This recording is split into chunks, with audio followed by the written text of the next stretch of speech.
सच्चिदानंद सद्गुरु साईनाथ महाराज की जय।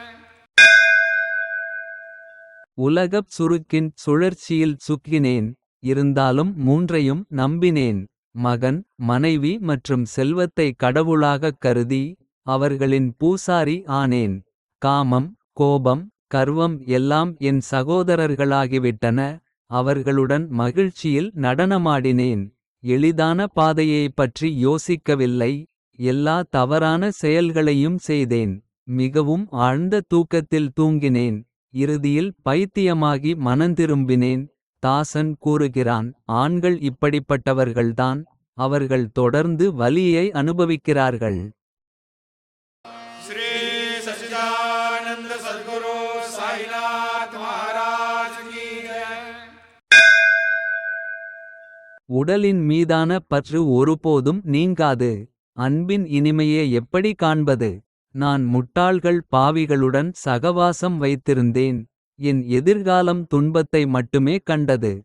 பகுத்தறிவின் பார்வையும் மங்கலாகி. அந்த ஜீவன் பயந்து போனான். எனக்கு என்ன செய்ய வேண்டும் என்று தெரியவில்லை. அன்பான தாயே, எனக்கு ஒரு ஆதாரம் கொடுங்கள். श्री सच्चिदानंद सद्गुरु साईनाथ महाराज की जय। பஜனை நேரத்தில் கண்களில் தூக்கம் வருகிறது. காலம் வயதை கணக்கிடுகிறது. புத்தகத்தை படித்தேன். வார்த்தைகளைப் பற்றிய அறிவு மிகக் குறைவு. அடிப்படை அர்த்தத்தை புரிந்து கொள்ள முடியவில்லை. நான் இப்போது எப்படி மகிழ்ச்சியாக இருக்க முடியும். என் இதயம் வருத்தத்தால் முழுவதும் நிரம்பியது. சாத்தியமற்றதை சாத்தியமாக்குங்கள். பயிற்சி செய்யுங்கள் என்கிறார் துகா. மகான்களின் இக்கூற்றை இதயத்தில் வைத்துக்கொண்டு. நான் இனிய அமிர்தத்தை கலக்குகிறேன். 8 அங்கங்கள் படிய வணங்குகிறேன். கேள் குரு தாயே, இந்த தாசனை பாதுகாக்க வேண்டும். श्री सच्चिदानंद सद्गुरु साईनाथ महाराज की जय।